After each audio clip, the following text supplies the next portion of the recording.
Hello, everyone, and welcome to what I'm sure is going to be a really, really interesting interview. Today, I have with me John Bransby, who is, I'm reading my notes to get this right, John. John is an accredited ReCODE 2 health coach with the Apollo Health Organization, an organization that was founded by Dr. Dale Bredesen, who is an MD neurologist. And ReCODE is all about reversing cognitive decline.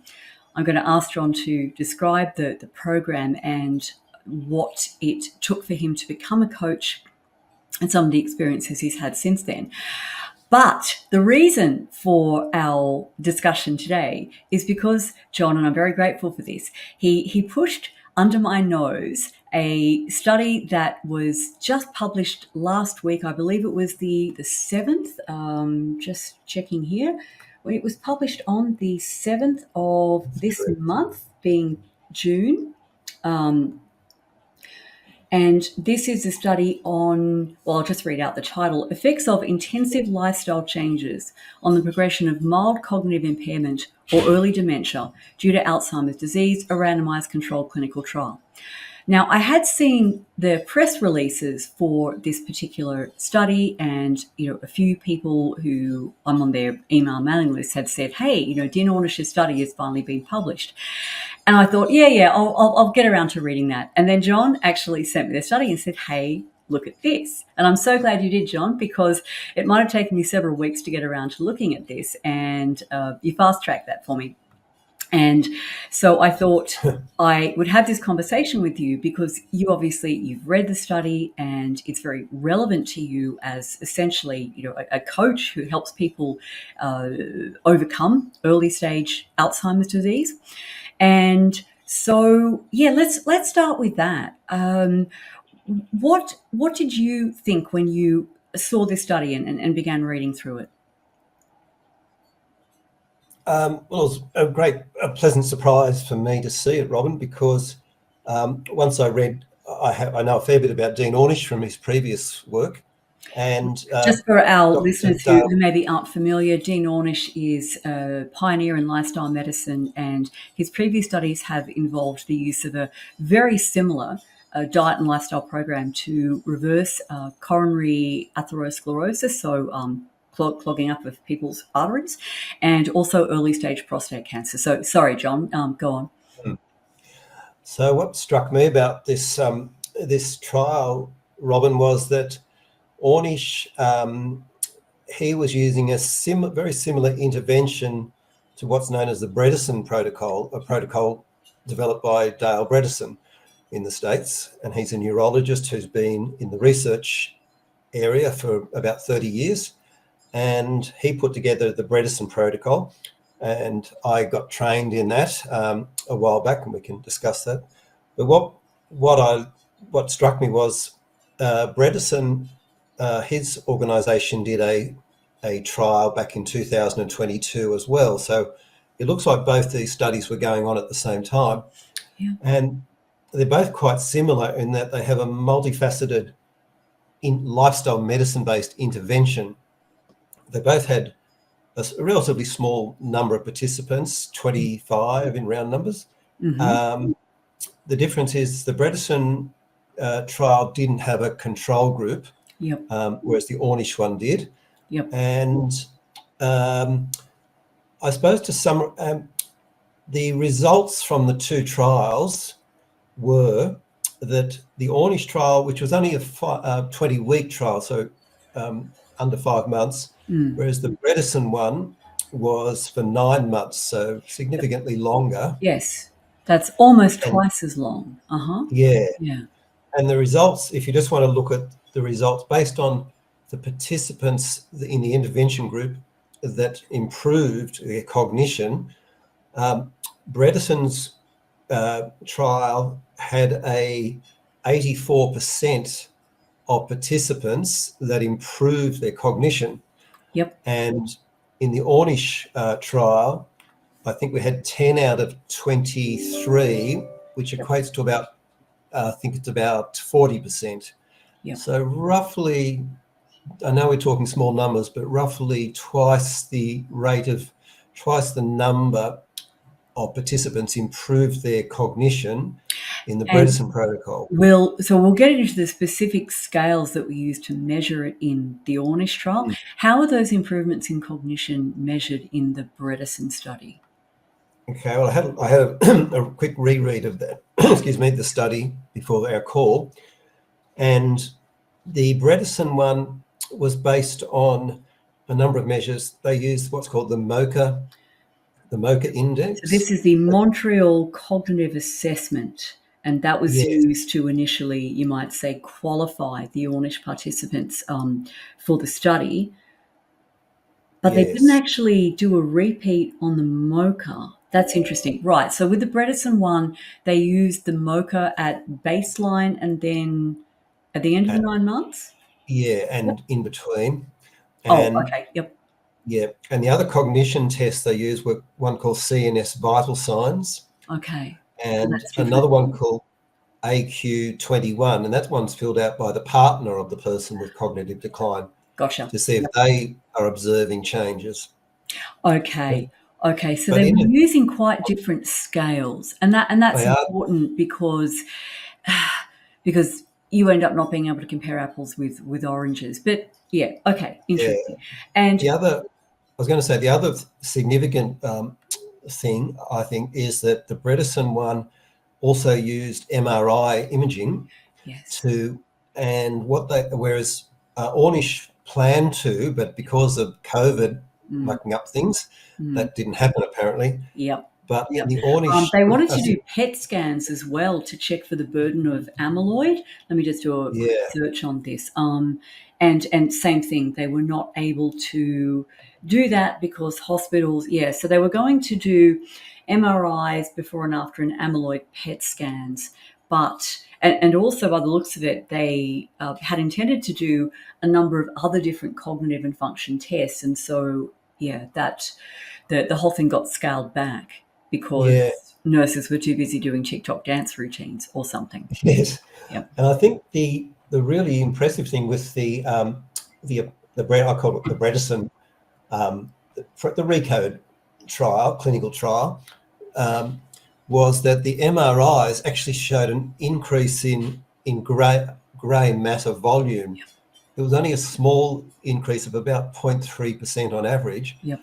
But typically, as people get aged, the brain naturally atrophies.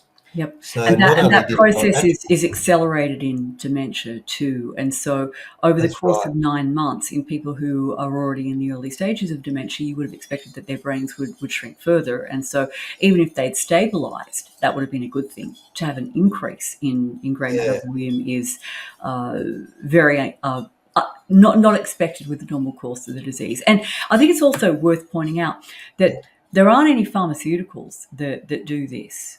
The drugs that are used to treat Alzheimer's patients don't.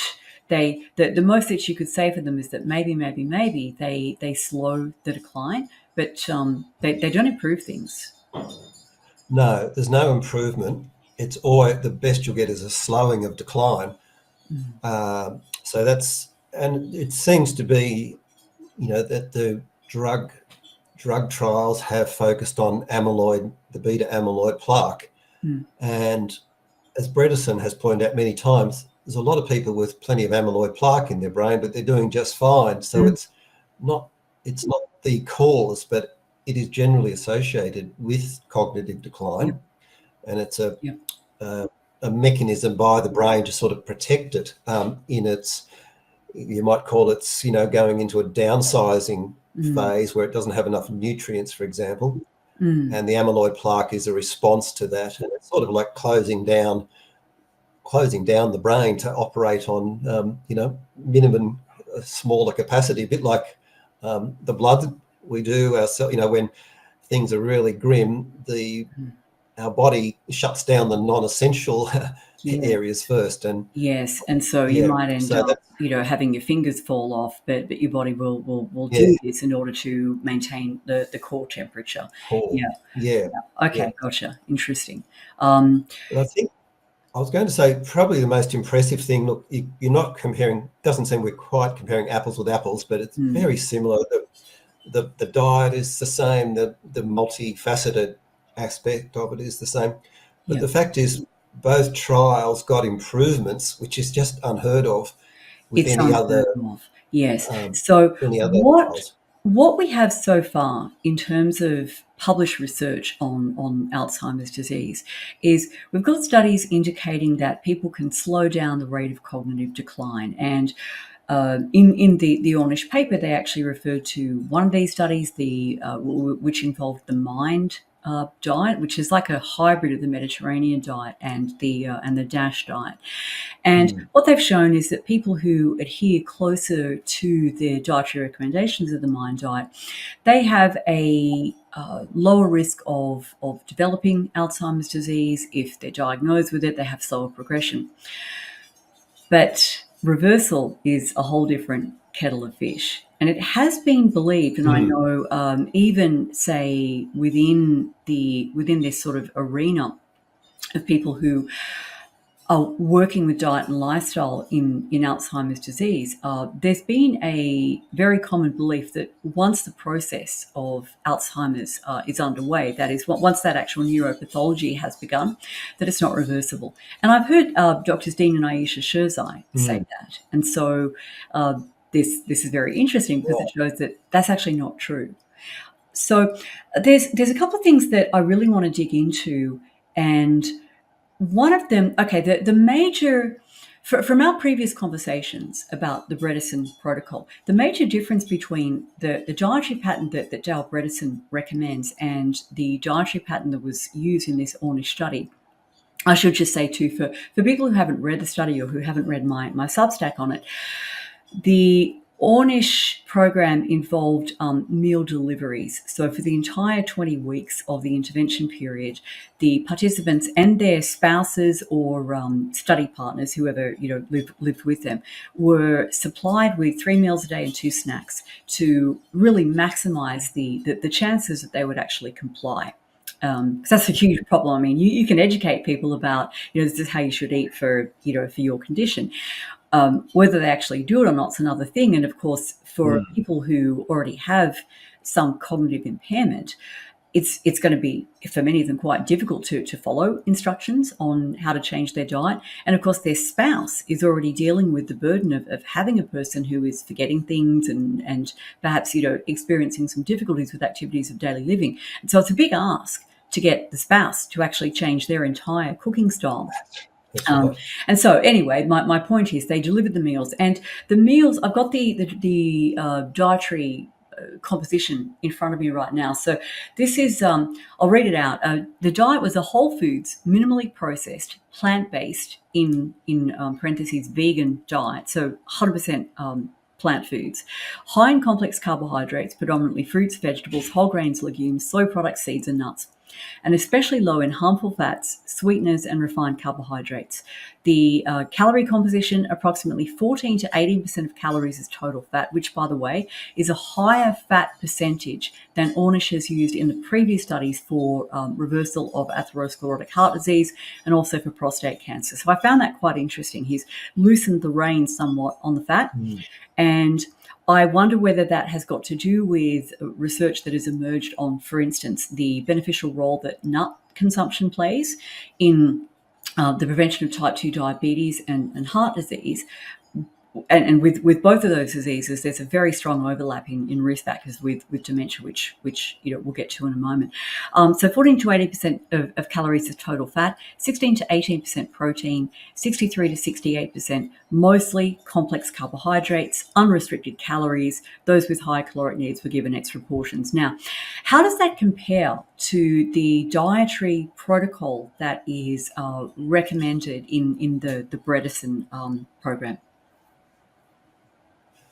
Well, they're both, the Bredesen one, it's described as plant-rich and using any animal food as a condiment. So really the emphasis is on heavy, mostly plants. So they've both got that in common, but Ornish has gone a little bit further and it's totally vegan.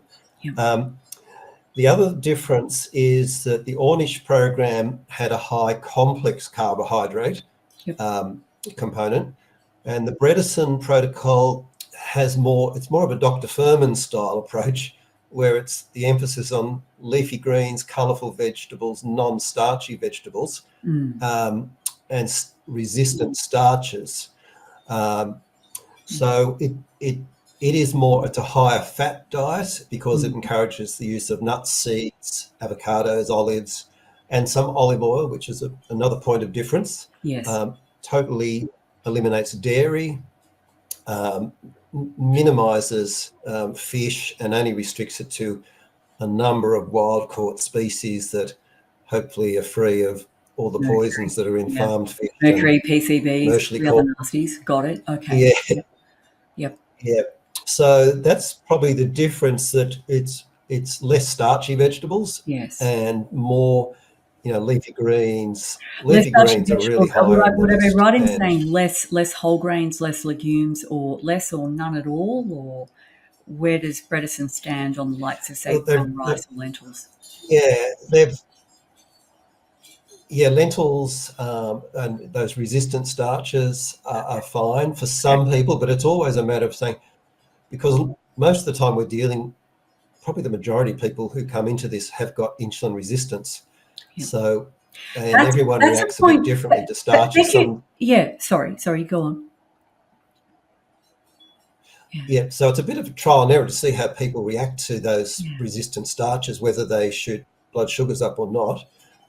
So everything's a bit of a work. It's trial and error to see what works. Okay. And in terms of seeing what works, does Bredesen recommend the use of, for instance, a continuous glucose monitor to check individual responses to things like lentils or chickpeas or whatever have you?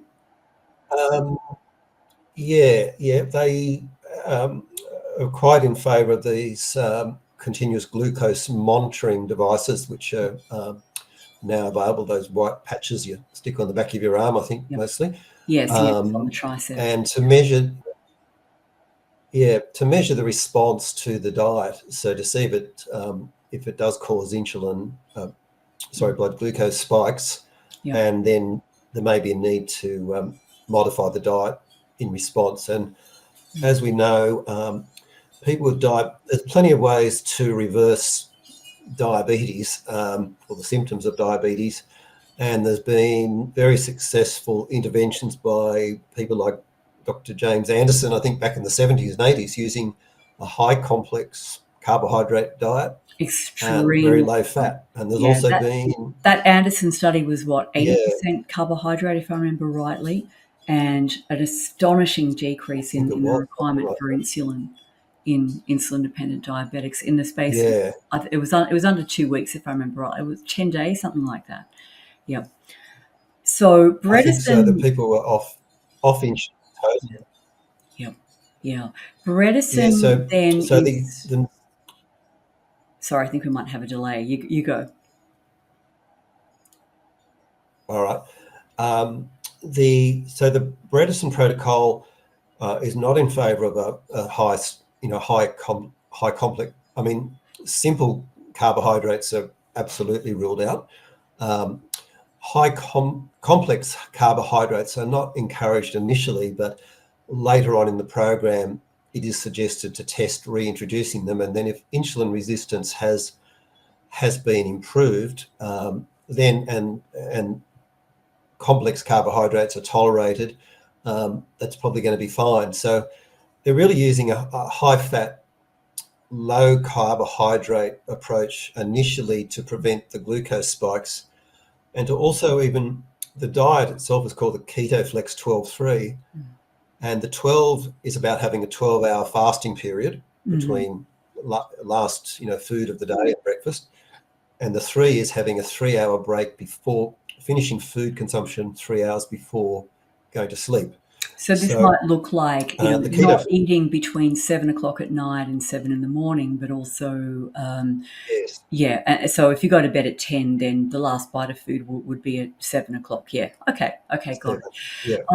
I just wanted to... It's probably going to be obvious to a lot of our listeners, but I wanted to draw you out on where Bredesen is coming from in terms of recommending this restriction of complex carbohydrates early on in the piece. Essentially, that's about insulin resistance, correct? Yes, Yeah. because a lot of participants, basically their brain is being starved of fuel. So if they've got high levels of insulin resistance, the glucose is not actually getting into the cells of the brain where it's needed for fuel. Bredesen's diet takes a bit of a different approach. It's trying to push the body into a very mild ketogenic state. And this is not always achieved, and as you know, achieving that sometimes can come with some side effects, a bit like keto flu, it's described as, which is not terribly pleasant. But the idea is to get into this mildly ketogenic state, which then allows ketones to be used as the fuel source for the brain. So I think I don't think anyone really knows why or how this works, but it is an approach that's been used for epilepsy with children. Yes. You probably know a lot more about That this was than the me. original development of the ketogenic diet. It was to treat children with epilepsy who were not responsive to any kind of treatment, any medical treatment. And it turns out that not all of them, but a pretty substantial proportion of children with what's called intractable epilepsy do actually become seizure-free after anywhere between 6 months and a year on a ketogenic diet. So, yeah. Okay. And so on that note, I mean, I was really interested, knowing, as we've discussed, that insulin resistance plays a huge role in dementia. In fact, Alzheimer's disease has been described as type 3 diabetes, or, insulin resistance specifically affecting the brain. It's also known that diabetics have a higher risk of developing Alzheimer's disease and possibly some other dementias. I haven't really looked into that. So I was interested to see whether Ornish was measuring markers of insulin resistance, and indeed he was. And let me just quickly pull up the table so that I can screen share this. Let's see, just scrolling through the study, and then I've gone too far. Okay, where is it now? Here we go. So I'll just hop over here. I'm going to share my screen, and we'll go. There we go. We'll go over there. Okay, just tell me if you can see the table now, John.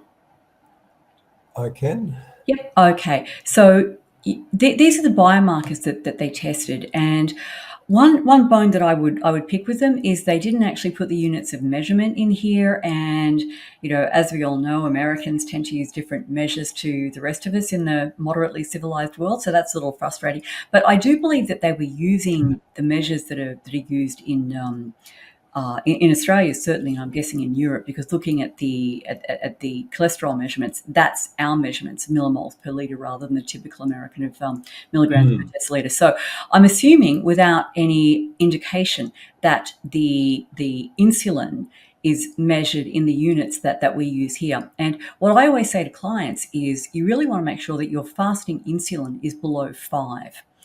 And so you can see that at the time that the study began, like before they'd actually applied the intervention, both the control group and the intervention group had pretty elevated insulin. And there was a small change in the control group. That's something that I should mention, by the way. The control group were requested, begged, admonished not to make any lifestyle and diet changes through the 20 weeks of the intervention, because that kind of buggers up the results, right? If your control group has said, well, we don't really want to wait 20 weeks, let's hop on and do at least some of what they're doing over there in the intervention group, what you end up with is diluting the difference between the control group and the intervention group. And of course, when people are recruited for a study like this and they find out that it's being run by Dean Ornish, all it takes is for them, or more likely their spouse, to go and look him up and discover that he's published all these papers, and then figure out what the program is, and then say, well, this sounds pretty good, and there's nothing else that we've been offered that gives my poor partner here any hope, and so let's hop on and do this. So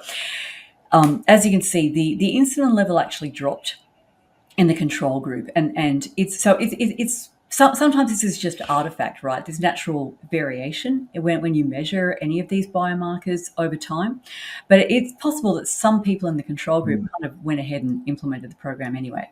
I don't know, be that as it may. But you can see that the drop in insulin in the intervention group was actually much more substantial. It went from 8.68 down to 6.77 again. I encourage my clients to go through, to strive for a fasting insulin of 5 or less. And I mean, they're getting there. So that was one of the statistically significant differences in biomarkers between the control group and the intervention group.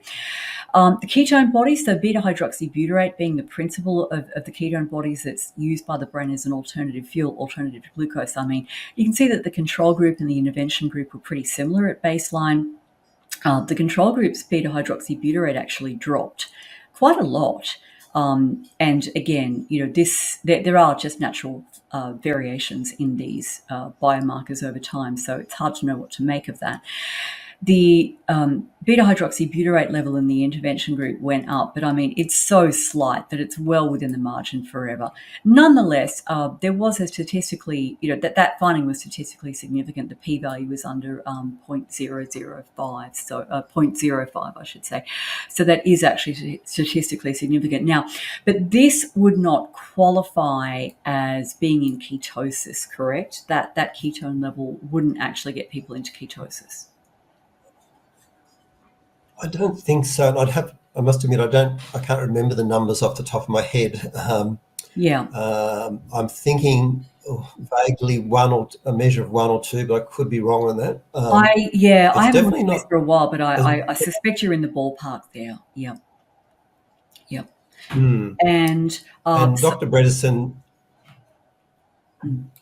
go ahead. I was going to say, he emphasises that the keto flex diet as part of the Bredesen protocol, he said, put out of your mind what you normally think of as keto, which is more like lots of meat and, it's a pretty junky diet to, very high fat, very high fat. Atkins diet sort of thing. Yep.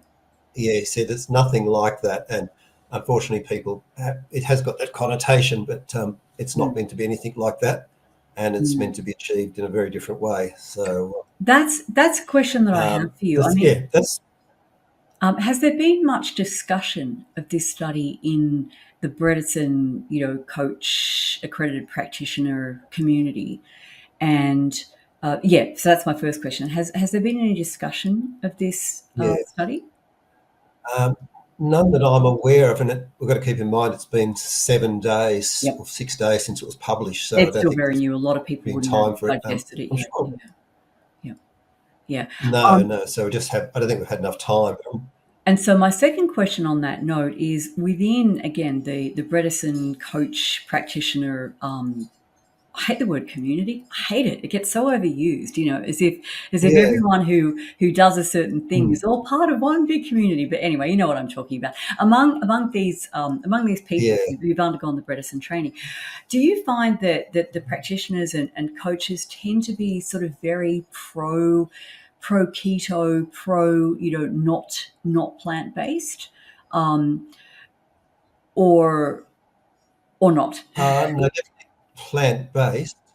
Oh no, they're definitely, the emphasis is constantly on plant-based. You might say I think there's probably a belief amongst some that it's nearly impossible to achieve that mildly ketogenic state unless you do include some animal foods. But even so, the Bredesen protocol has a component of the program that addresses this and said it is absolutely achievable, but probably not as easy, to be a vegan on this protocol. It but takes a probably I guess yes. And look, I also go ahead. I also hear some practitioners comment that they were unable to achieve ketosis for whatever reason. Maybe the client didn't like, that style, got the keto flu symptoms and didn't want to push on, but they still get very good improvements without going into, that ketosis. Interesting. And look, no one really knows exactly why, but just eliminating all the bad foods to start with is probably doing a lot of the heavy lifting. So Yes. whether you actually get to ketosis, Yes. And again, I mean, one thing we did. go ahead. I was going to say one thing we overlooked. One other difference in this is that the Bredesen protocol does not include grains in the diet. So whereas the Ornish one does, and sometimes it's a bit hard to differentiate grains from seeds, isn't it? There's quinoa and buckwheat and Indeed, it's a a bit of argument. culinary distinction rather than necessarily a botanical one. But yeah, you're right. I mean, so quinoa and amaranth and so forth are classified botanically as pseudo grains. Culinarily, of course, we use them as grains. Yes, right. So the Bredesen program does not include grains or pseudo grains at all. Pseudo grains, that's questionable. It depends how you classify, on what basis you classify them, but they discourage, but don't say don't, I mean, they always realise that people may have to move in this direction in small steps sometimes, and it's just going cold turkey, changing from a standard American diet overnight to this is pretty hard for a lot of people. So it's pretty hard. It can be a gradual process of elimination. And you kind of you touched on this before, but I just want to go back over it for clarification. So because there's been a lot made of the notion that, and this is something that you hear so much in the low carb, pro carnivore community, there's that damn word again, among people who are advocates for those ways of eating, let's just say. You often hear it said that ketones are a superior fuel for the brain compared to glucose, something that has always struck me as not in keeping with any physiology that I have ever learned, and frankly not really in keeping with our evolutionary history. It's noteworthy, for instance, that of all the human groupings, societies, cultures on Earth, the culture that has come close to eating what would be a keto endorsed diet would be the Inuit, the Eskimo people. They eat a very high fat diet, of course, with very, very low carbohydrate. And they actually have a extremely high penetrance of a genetic mutation that actually blocks them from going into ketosis. So that would seem to me to completely tank the argument that the human brain runs better on ketone bodies, right? If you've got the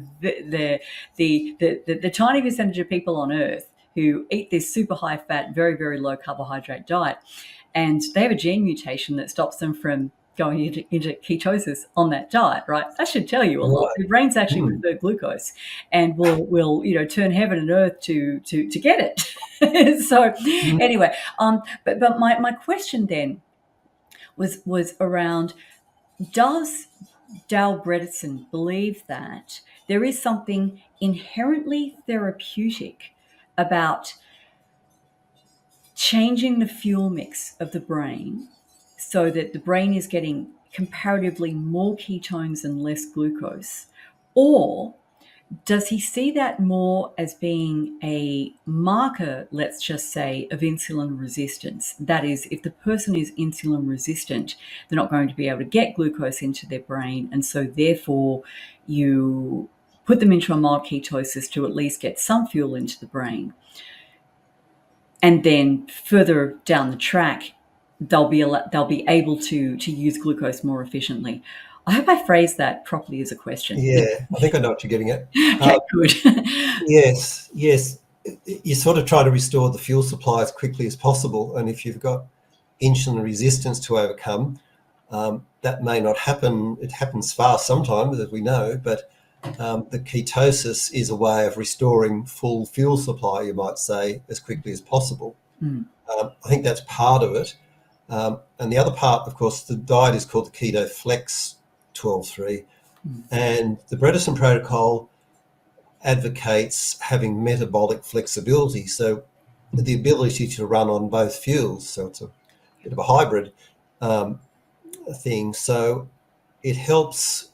The theory is that humans originally had to survive like that because the food supply was not terribly reliable, and if you didn't find anything on your hunt, you might be having to burn a few fat reserves to get by. And I'm not Yes, sure. although you have to go for several days without food before ketone production really, really ramps Mm, up to a high level. And assuming sort of sporadic food intake, so you can get plenty of food today, or adequate food today, but not tomorrow. The body actually goes into gluconeogenesis before it really ramps up ketone production. So you're actually breaking down body mm, proteins for about a day or so. Um, that's how hibernation works, by the way. Animals that hibernate, like bears, they don't go into ketosis. They have upregulated gluconeogenesis, so they're cycling their own body proteins through. Um, yeah, so again, that's an argument for ketosis being normal and natural that I don't actually think has a lot of evidence behind it. Nonetheless, it is the case that the brain does use ketone bodies as part of its normal fuel mix, and that obviously at certain times, like overnight, the ketone bodies make up a higher proportion of that fuel mix than glucose. Oh, sorry. That's that at certain times of day, particularly overnight, ketone bodies make up a higher proportion of the overall fuel mix than, say, when you're in the fed state. That's a more accurate way of saying mm, things. Um, yeah. I again going back to the Ornish study.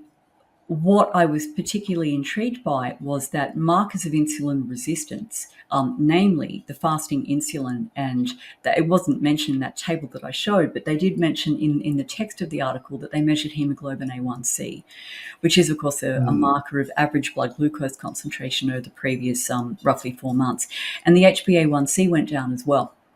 So it's pretty clear that in the course of this 20-week program, the initial insulin resistance of the people in the intervention group, which was pretty high, that went down substantially on mm, a very high carbohydrate diet. And not yes. a Yeah. crazy high carbohydrate diet, but a pretty high carbohydrate diet. So I thought that was noteworthy. And it seems that, there are, and you said this before, that there are multiple different ways to get to the end point. The end point that you're desirous of is you want to overcome insulin resistance Mm, everywhere, but specifically in the brain.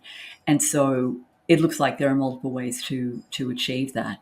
Which again, you mentioned James Anderson's study from the 1970s, and that's exactly what he showed. You can overcome insulin resistance on a very high carbohydrate diet, provided the fiber content is very high. yes. And if I recall, in that Anderson study, fat was only 9% of total calories. I'm not sure, but I It know was it's pretty low. low. I know it's a low fat diet. That's It, for wa- it sure. was it was lower than in this Ornish study. Yes, I'm pretty sure. Yeah, I'm pretty sure it was under 10%. Yeah. Now, I uh, should. One other thing that might be worth mentioning about the ketosis is that the Bredesen protocol screens for ApoE4 genetic status, and it yes, seems that people with two copies of that gene, ApoE44, yep, yep, which is probably apparently is a high risk factor for developing Alzheimer's, yeah. those people, it seems, have to do a longer fast overnight, sometimes 14 to 16 hours, and it's possibly for those they do need that ability to run on ketones in that relatively long fasting period. Um, so that's just something that may be relevant. Yes. But I think it'd be interesting to test the Bredesen protocol with two diets to see uh, if you could get just as good results with the Ornish style diet as opposed to the keto flex diet.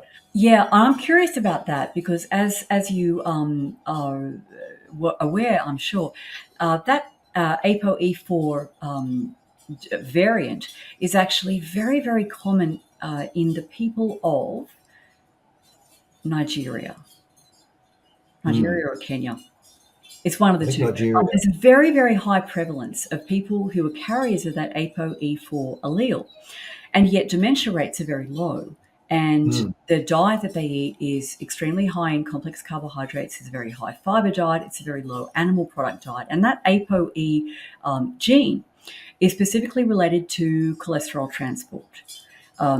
So even on the Bredesen diet protocol, where animal protein intake is quite minimal, I should say, T. Colin Campbell's work suggests that the relationship between serum cholesterol level and components of the diet is actually stronger for animal protein than it is for animal fat. So, in other words, there's a direct correlation between the animal protein intake and the serum cholesterol level. You actually prompted me to take a look at the ApoE status of participants, and in the control group, four of the 24 control group participants had the two E4 alleles. 5 of the 25, it's 25 and 26, wasn't it? So 4 of the 25 control groups had the two E4 alleles, and 5 of the 26 intervention group participants had those, and that made up 19.2% of the intervention group. So I'm just having a quick search to see whether they did any statistical analysis with respect to the interaction between the ApoE status and various component, or essentially like how diligent people needed to be, how compliant they needed to be. It doesn't look like they have done. Hopefully they'll follow that up in later studies, because that would be a really important secondary analysis. I think many people who have an interest in dementia will understand the role of ApoE, the ApoE4 allele. But while I go and let my dog in, do you want to just quickly explain about that ApoE4? Yeah.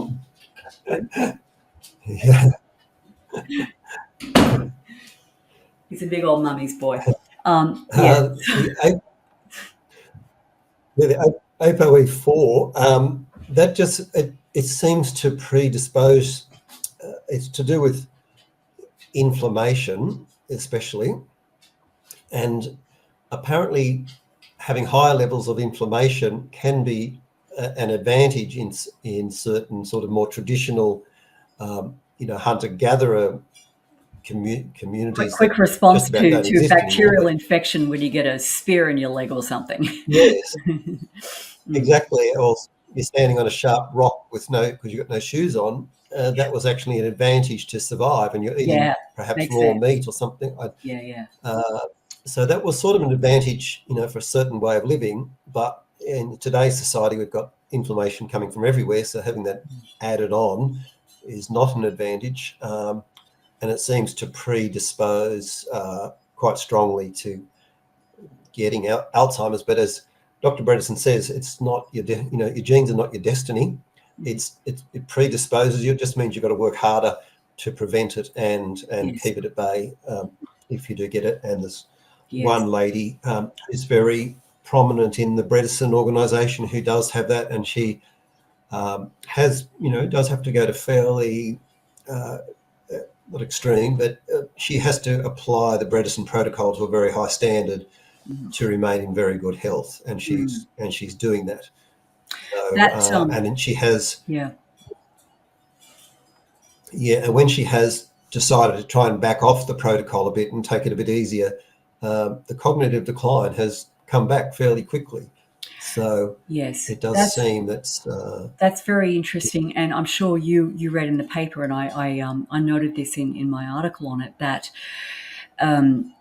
they did in the Ornish study, they did find a direct correlation between the degree to which people actually implemented the program, so how well they stuck with the diet. We haven't talked about the supplements. We'll come back to that in a sec. How diligent they were with the supplements, how much they exercised, how much they participated in the stress management, the support group, and whatever. there was a very strong correlation between the degree of compliance and the degree of improvement. And so that that suggests a number of things. Firstly, and again, this is pointed out in the Ornish paper, it does help to clarify why the results of previous studies where the intervention wasn't nearly as hardcore were pretty disappointing. That is, maybe slowing down the rate of cognitive decline, but certainly not reversing it. And the second thing I've forgotten. Anyway, so the degree of compliance is actually really, really important. And but it's difficult, isn't it? I mean, the Ornish program provided very, very high levels of support. Prior to the whole COVID thing, which I refuse to call a pandemic, I'm not denying that there was a virus, although it may not have been novel. Yes. Anyway, let's not even go into that. Prior to the whole COVID thing, Ornish always ran his programs in person, and so people could actually, meet, attend these support groups, get to see other people in flesh and blood. Of course, all of that transitioned onto Zoom, the dreaded Zoom, because of the policy response to COVID, not because of COVID. Sorry, I do have a bit about that, but I want to be clear. And so so there were 3-4 hour Zoom sessions per week that participants attended or were able to attend. 1 hour for stress management, 1 hour for group support, 1 hour for supervised exercise, and 1 hour like a diet lifestyle medicine lecture. As a certified coach, what would you say is the importance of having support for people who want to implement a program like this? Can people do it without a coach? I would think it'd be very hard, because it does take a lot of early intervention by a coach or a doctor, practitioner, to get things established. And it's just not feasible for doctors, practitioner doctors, to be doing that. The cost would be astronomical, and they just generally, these functional medicine doctors, who they typically are, don't have the time. They're heavily booked. And so the coaching is really important, I think, because people need a lot of hand-holding in these early stages. It can be such a change of lifestyle, and it really needs a bit of hand-holding, because, as you know, people change into a plant-based diet from a traditional one, can get all sorts of reactions, upset stomach and gut problems, and there's just a real lack of familiarity with food, isn't there? For many people, they just don't know what to cook or how to cook it. Yep. Where to find it? Yes, it's really challenging, and then you've got to make it work in the household. If you've got a partner who doesn't really want to change his or her ways, then you've got the problem of cooking 2 meals or preparing them, and it can be challenging. And I'm finding Dr. Bredesen, I think, probably would be in agreement with Ornish that the number one thing to get onto is the diet. That'll give you the most bang for your buck. Get the diet right, then comes exercise, sleep, stress management, like the four pillars of the 7 pillars of the Bredesen protocol. That was probably, I don't know if you want me to make a comment, but that was one thing that stood out to me, that was probably another significant difference between the Bredesen protocol and the Ornish trial, was that the Bredesen protocol targets it looks for other drivers of the Alzheimer's or the cognitive decline, such things as mycotoxins, mold that grows in the house. I don't think I saw any mention of that in the Ornish trial. Definitely not. That can really cause problems. I don't know if he tested for sleep apnea or overnight blood oxygenation during sleep. There wasn't any discussion of that. That's incredibly important, isn't it? Talk about what happens when a person has any airway obstruction overnight. Yeah. Well, typically what happens is they're not getting enough oxygen. So because the breathing actually stops for a significant time sometimes. So the blood oxygen levels are low. That means the brain's being, and the rest of the body is being somewhat starved of oxygen, which is necessary. And the sleep apnea also affects the sleep pattern, doesn't it? It means you're not getting into that, is it the REM sleep? You'll probably be able to, if Yeah, your sleep is it continually being definitely interferes interrupted by weight. with deep sleep. Definitely interferes with deep sleep. Yes, yes, because every Yeah. time the oxygen level in the brain drops, the brain essentially panics, and so there's a release of stress hormones, Mm. which then kind of reef the person out of the deep sleep that they were heading into, and so they experience sleep Yes. disruption. They experience unrefreshing sleep. And of course, one of the principal things that happens in sleep, and the reason why organisms sleep, because when you think about it, sleep is evolutionarily pretty costly. You're more vulnerable to Yes. predators.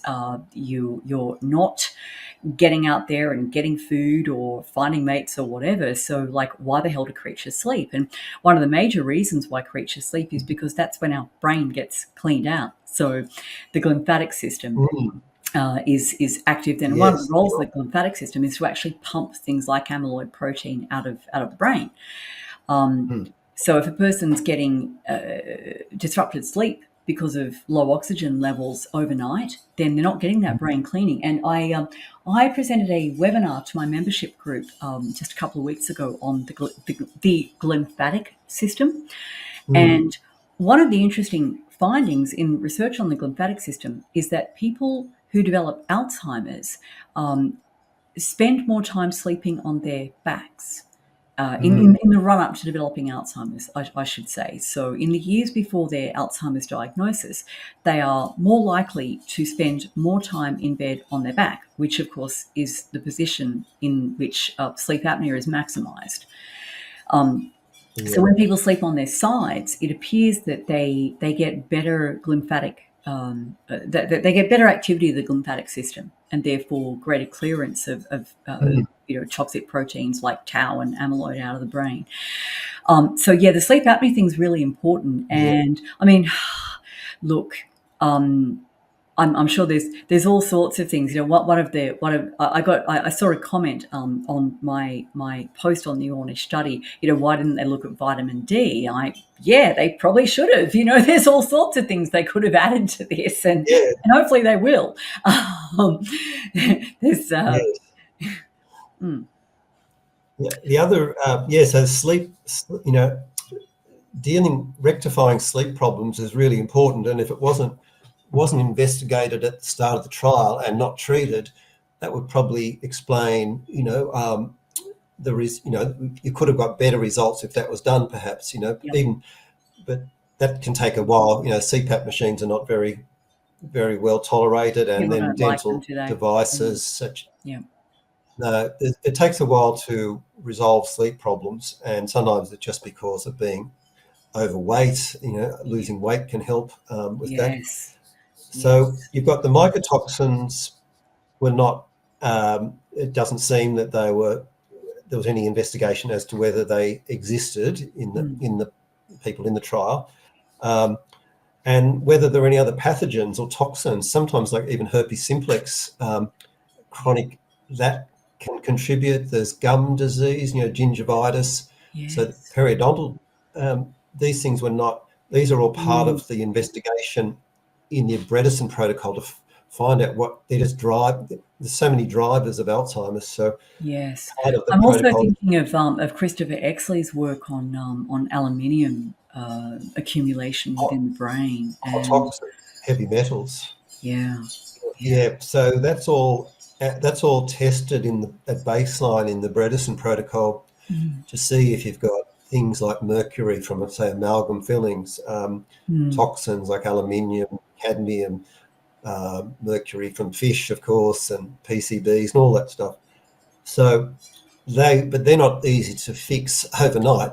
In a 20-week trial, you wouldn't be fixing those. So yep, that they'll take time to there's various detoxification protocols, and so I think, and the other big one is tick-borne illnesses. Even though Lyme disease doesn't officially exist in Australia, it Oh, but it does, does exist. according to It does exist. It's just not admitted that it exists. Yeah.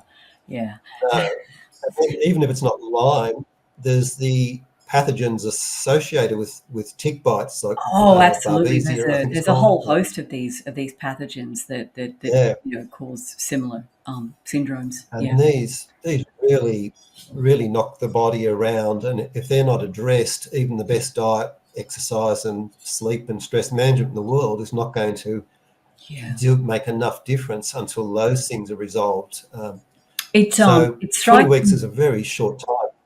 It is, and 20 weeks. Ornish and its co-authors wrote in the paper that they have found from previous studies that they've conducted that 20 weeks is about as long as they can hold the control group off. And this is really interesting. Again, once people see the recruitment ads for a study like this, or their neurologist says, hey, there's a study, do you want to participate? And they find out who's running it. And again, it takes them 5 seconds to type Dean Ornish's name into a search engine and find out about his previous work. And once they've gone through the whole screening process and whatever, like they're really hoping that they're going to get randomized to the intervention group, and it's difficult to hold them off so that they don't implement any of the changes that they're learning about just off their own bats.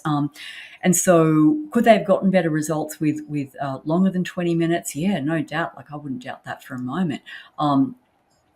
That also what you said before about the woman who gets really good results on the Bredesen protocol despite having the two ApoE4 alleles, you said, is that she only has to slip a little bit and she starts experiencing the cognitive decline. That's really interesting. So could people get better results if they stuck to it for longer? I have no doubt about that. Could they get better results if they address things like periodontal disease, sleep apnea, vitamin D status? Sure, I have no doubt about that. It's a good start. I wanted to discuss the supplements with you, because the supplements were just administered to everybody. There was no sort of pre-screening to check their levels of any of these. So that was a very high dose of omega-3, very high dose, 1680 milligrams of omega-3 per day with 800 milligrams of curcumin.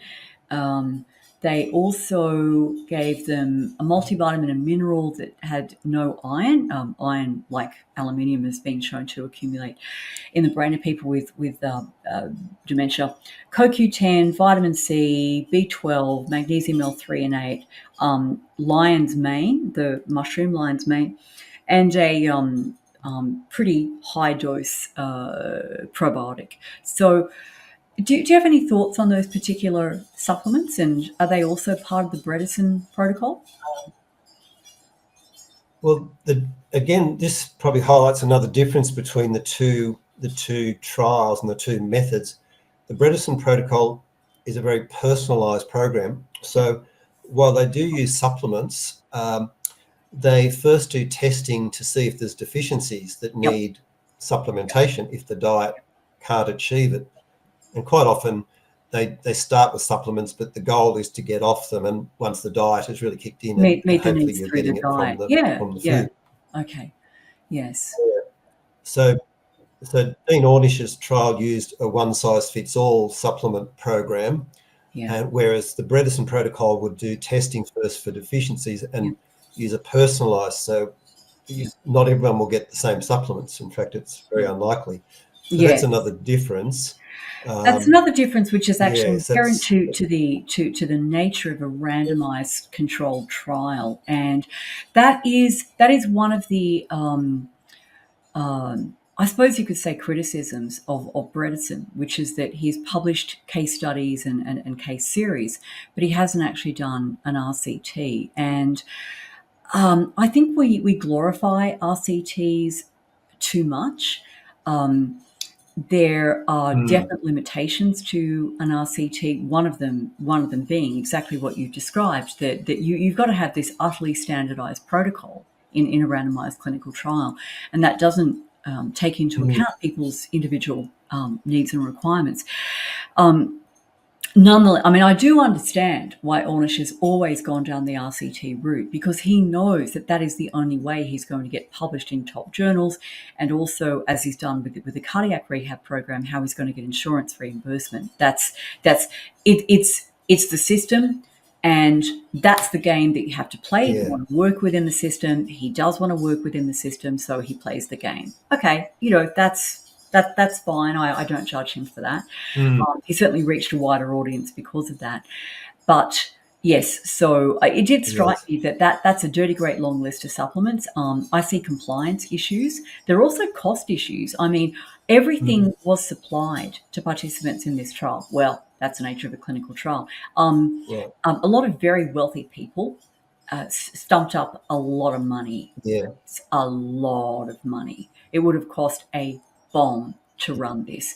And can everyone afford to take this laundry list of supplements every day? You really... I'm on a roll with words I hate today. I hate the word equity, but you do get to equity issues, right? So this becomes a program that is only available to well-off people. And that's a real shame. So if you have a more personalised approach, you've got perhaps some upfront costs with testing, depending exactly what it is that you're testing.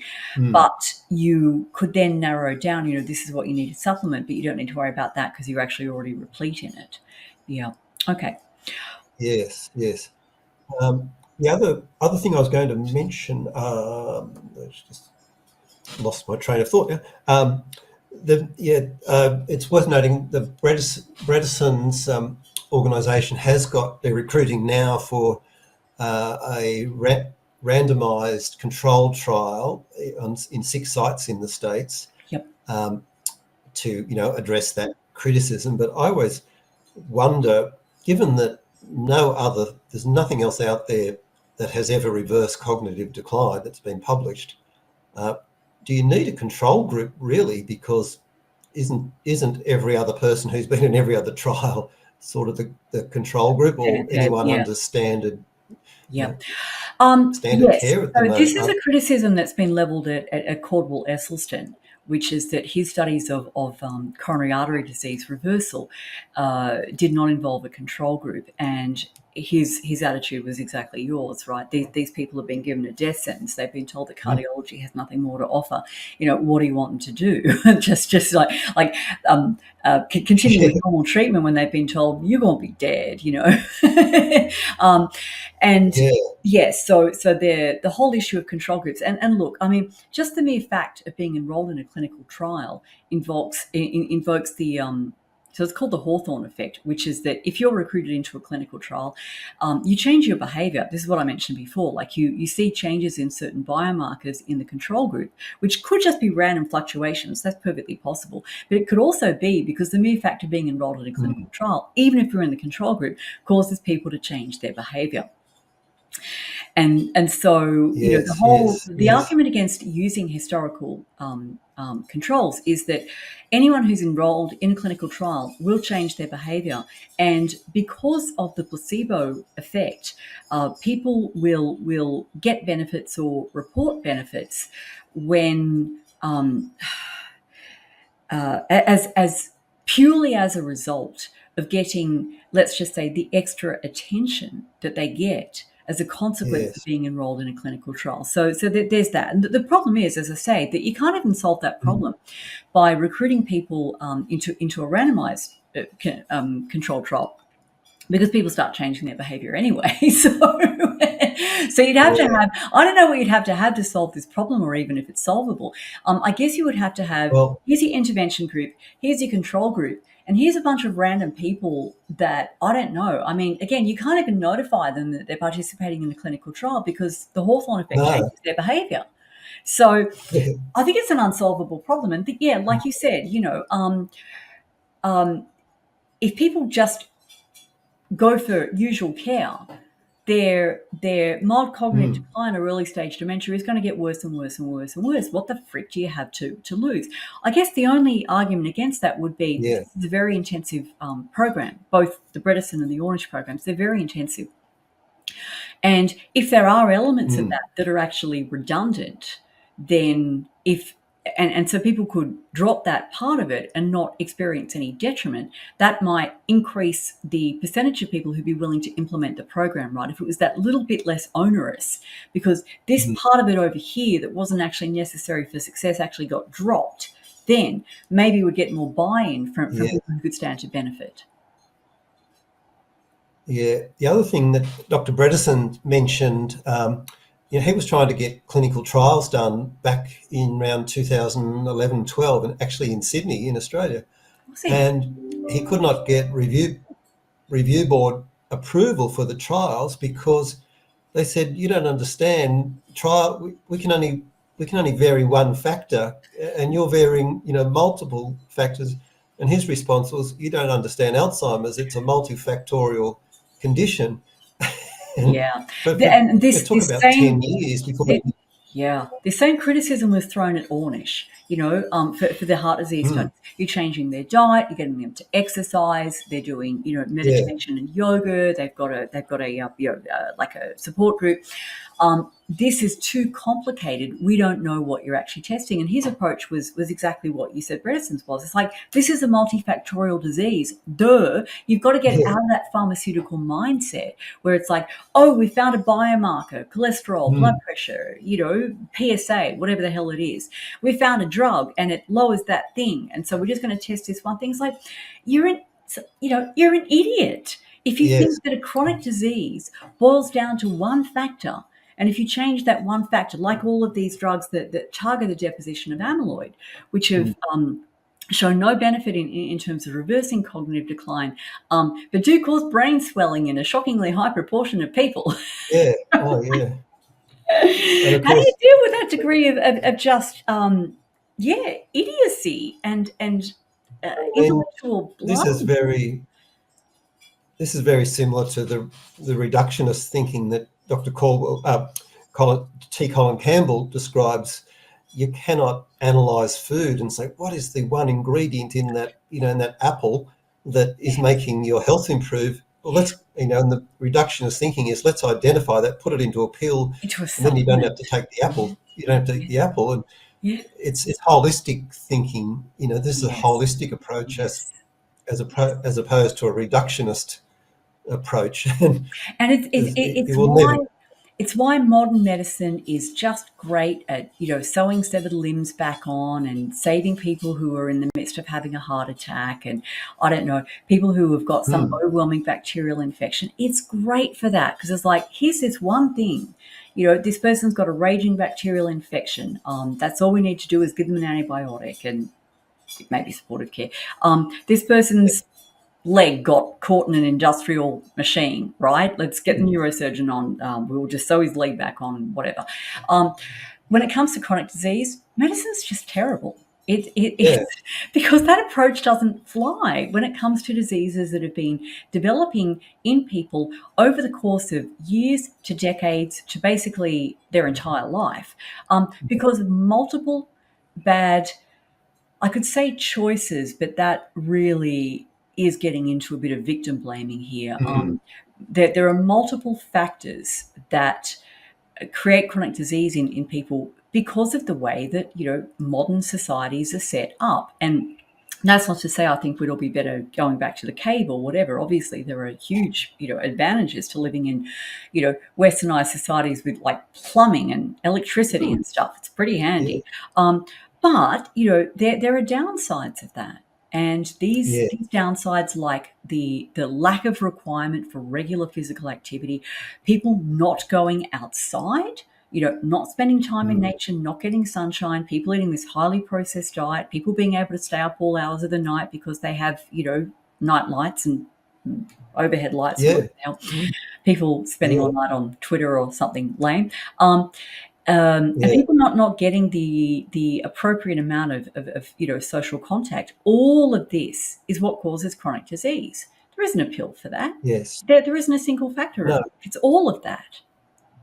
And Dr. Bredesen has described this. He calls it, that's the old way. It's 20th century medicine. He said we're using 21st century medicine, Yep. and it's a personalised approach. Everyone is treated specifically to address the contributing factors affecting them. But of course, that's very hard to roll out en masse, isn't it? It's and like you say, you cannot test this in an RCT because you're delivering an entirely personalised program. There are some commonalities, of course, but there's a very high degree of personalisation. And so was there anything else in that Ornish study that kind of caught your eye that we haven't covered yet? I'm just scrolling through it myself too. I think we've covered most of it. Really, I think the bottom line is that both trials have got improvements which has just never been achieved by any other means. So that's the good news. I think the Ornish trial probably suffers from it's relatively short duration and lack of personalisation. It's still a one-size-fits-all protocol that differentiates it from the Bredesen protocol. The Bredesen trial had a longer period, 40 weeks, so more opportunity to get improvement. And they targeted more contributing factors. But I think if you combine, they had so much in common, and the diet, the lifestyle medicine approach is the commonality. So it's pretty clear these things work. They do need tweaking and personalising, and that's not easy. It takes a lot. It's much easier to take a pill if you can get one, but it just doesn't exist for this condition. No, it does not. This is, I wanted to underline and highlight what you just said. For people who don't have much of a background in statistics, it's very difficult to demonstrate statistical significance with a small sample size, and that's true of the Bredesen group and the Ornish group. So, as I wrote about in my article about the study, one of the many reasons why pharmaceutical companies recruit extremely large numbers of participants for drug trials, especially the phase 3 trials that they have to get published in order to get their drugs licensed, unless of course it's an experimental gene therapy, in which case whatever, although they were large numbers to be fair. So the larger your sample size, the more likely you are to find some finding or other that actually reaches statistical significance, right? Just the sheer number of participants. When you have a small number of participants, it's actually very difficult to demonstrate or to reach any kind of finding that demonstrates statistical significance. And then the other thing is that, like you say, 20 weeks is a very short period of time, considering that, once again, these people have been experiencing a deterioration in their entire physiology, not just their brain physiology, but their entire body has been subject to high levels of oxidative stress, insulin resistance, chronic inflammation, et cetera, all these other drivers of disease processes for decades. I mean, that's undeniable. In terms of what we know about the life trajectory, like the lifestyle factors that over the trajectory of a person's life result in them developing Alzheimer's disease. So 20 weeks is a bloody short period of time to demonstrate any kind of improvement. So it's incredibly impressive that A, they demonstrated it in a short period of time, and B, they reached statistical significance with a small sample size. In my post about this, I included 2 videos of interviews with participants in the trial, where they're actually describing in their own words what the impact of this has been for them. And so it's one thing to achieve statistical significance, and there are plenty of drugs that will achieve a statistically significant effect. Let me give you an example. Antidepressants demonstrate a statistically significant difference, at least in severe depression, but that statistically significant difference averages less than 2 points on the HAM-D, which is a standardized scale for rating depression. And in order for the patient to experience any benefit in their lives, you have to get at minimum a 4-point difference in the HAM-D. I think 5 or 6 is considered, an effective clinical intervention. So an intervention can be statistically significant without being clinically significant, as in clinically significant, meaning Yes. the patient actually experiences benefit in their day-to-day life. So these 2 interviews of participants demonstrate that people actually got really noticeable benefit from participating in this program. There was one, a woman who is now able to, balance the books for her family's businesses and create spreadsheets and, read books and Yeah. actually remember what the hell it was that she read.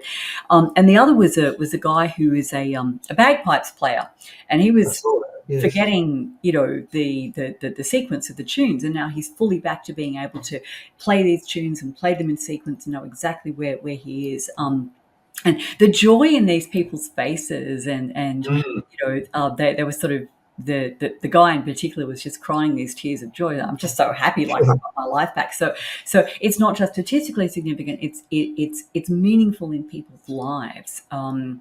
So it's a lot of effort making these changes, but when people do make these changes, and I guess we would have to caveat that by saying that these, both in the Bredesen program and in the Ornish program, these are people who are in the very early stages, right? There's some deterioration in their cognitive function. There's some brain pathology, but they're not at the stage of being, in a nursing home, flat on their back, staring at the ceiling. Oh, no.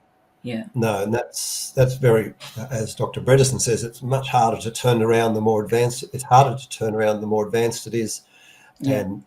and obviously the more frail a person is, and the more comorbidities they have. So prevention is ideal, but as we know, prevention doesn't. Most people don't do anything till it's a bit of a crisis. That's exactly and right. then it's best. Sadly, yeah. Don't wait 5 years till you think, senior moments are just, maybe they're more than that. Yeah. As soon as you start to notice something, that's time to intervene. Yeah. So it builds for decades. Yeah. Yeah. Look, that's great. Thanks so much for your input on this. I find it really valuable to compare these different approaches, and hopefully that's been of value to people who are listening and wondering, well,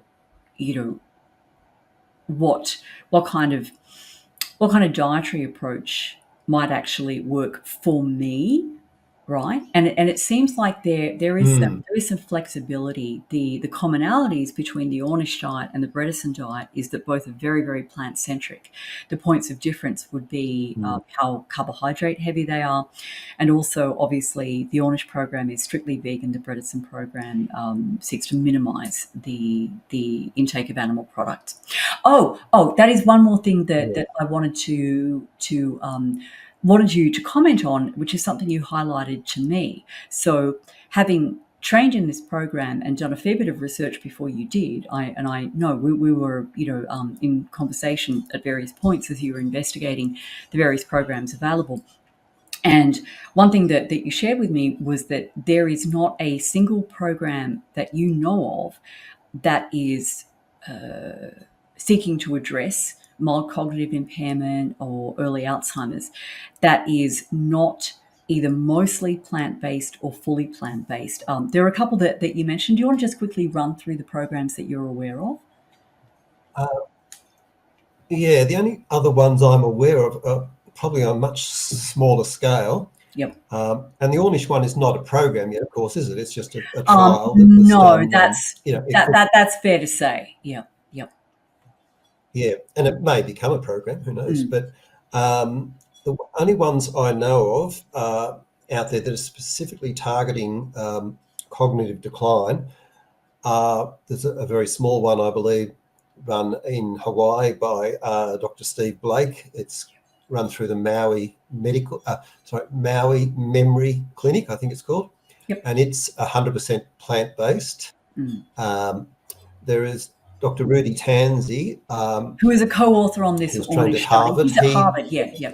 A co-author on, he's a co-author on that, and he's very well regarded in as a neurologist, and Dr. Bredesen has, refers to him quite often for what he's achieved in research. And his program is called SHIELD. Now, I think it's only a very small scale program that is associated with one hospital that he works with, but it's also a totally plant-based diet. And then there's the Sherzais, who are both neurologists. They really emphasise prevention more than reversal, but they do mention reversal of cognitive decline is possible, and theirs is 100% plant-based as well. So what would you say? What would you say to those people who are going to say, "Look, these are vegan ideologues. These are activists. They're religiously motivated, or I don't know, ideologically motivated." What would you say in response to that kind of criticism? Because I'm sure someone or others going to think. Yeah, look, I think Dean Ornish has been, a plant-based advocate for a long time because it works. And as we know, Dr. T. Colin Campbell being a dairy farmer, he thought, dairy was a great food. And he came to the conclusion, based on research results, no, it's not a good thing at all. He swung right around to become a plant-based advocate, but it was through research and analysis, and not any, he wasn't, a vegan because of animal rights No, issues. he was a farmer. His family were like multi-generational dairy farmers. Yeah. So they were. And Dr. Bredesen's the same. He's come from a very traditional farmer, orientated background in research, looking for that magic, the silver bullet. And through his research, he's had to decide, he's concluded this is a multifactorial disease. There will never be a one single magic bullet that fixes it. We've got to target all the drivers. And the only way to do that is by the interventions that are complex and personalised. And he's come round to that from doing research. And he sort of laughingly refers to the fact that his wife, who is a functional medicine doctor, told him about 15 years ago this would be the case. And he said, oh, no, we're going to find the magic bullet. The magic bullet. The magic bullet turns out to be like, everything in the clip of the AK-47. You got to fire the whole thing. So, yeah, rightio. That's so. So essentially, these people have reached the position that they've reached by following the data, rather than starting off with an ideological position and then cherry picking data to support their starting premise. Yeah. That's the impression that I've always had about these people, and in fact, Dr. T. Colin Campbell was sort of. A bit nonplussed to find himself being feted by vegetarians and hippies. He didn't really feel like he belonged among these people. So. No. A bit of a culture clash. Yes. Anyway, so there you have it. I'm going to add one more comment. Dr. Bredesen, gets approached, he says, by people saying, "Oh, the carnivore diet would do this and that, and this some crazy diet." He said, can we debate it or discuss it? He said, when you've published when you've had something published in a peer-reviewed publication to show the efficacy of your diet, then we can have a discussion. But he said, you haven't done that yet, so I'm not interested in discussing it. And look, I understand. We saw this very clearly during, the whole COVID thing, that the journals are not what we thought they were, and peer review is far from a flawless process. Oh, yeah. A lot of absolute garbage gets published in top tier peer reviewed medical journals. So that's all of that is true. But yeah, I would say if you believe in your approach, then run a trial and get it published. You can get it published somewhere. And then let's have a conversation. But yeah, until then, all of these people who, I don't care how many Instagram followers you are, or I don't know, what your spray on six pack looks like that Liver King. Oh my God. No, show me the data, and then we can have a conversation. Yeah. That's right. Yeah. great. Now, so for people who are really intrigued by this, maybe you yourself are worried about early signs of cognitive impairment. Maybe you're noticing some worrying signs in your husband, your wife, your mum, or your dad, for that matter. If people want to get some help, if they want to know where do I start with all of this, how do people find you, John? Probably the easiest way is to go to my website, which is called alzheimersrecovery.au. And I will put a link That's to it. that And in. you'll find, Yep, I'll put a link to that in the everywhere and where this video is going to go. Okay. Yep. yeah, that's the best place Excellent. to get started. And then we'll be referring you to the other websites, but we'll keep it simple to start with and Yeah. get Yeah. this process Actually, going. I'm glad you raised this. For people who are saying, Jesus, how am I going to implement all of this? Well, that's the reason that it's good to get someone on board, like John, who's actually certified in this and who can step you through the program of change, bit by bit by bit, and provide you with the guidance and the resources that you need to make it work. I guess there are some rare birds out there who could pick up a book and read it and then say, oh, I'm going to do this, right? Well, good for you if you're that person, but the vast majority of people are not, and they kind of need someone who's going to lay it all out for them in a program that they can implement step by step. So great. Thanks so much for setting aside time to have this discussion. I'm sure it's going to be really, really valuable to many people. And again, I want to thank you for shoving that study under my nose and getting me to read it long before I otherwise would have eventually gotten around to it. All right. Any final thoughts that you want to share with people who? Only perhaps a little bit of a warning to people that there's a lot of you might call them mostly alternative health practitioners out there suggesting they're offering the Bredesen protocol when in fact they're not. They might have even been trained in it, but unfortunately there's practitioners out there who draw people in. They think they're getting the genuine Bredesen protocol, but what they do is then get diverted onto something that practitioners put together that does not involve Apollo Health in the States, which is where Dr. Bredesen is Chief Science Officer. And without that program and the reporting functions that it offers, I don't think you can do it.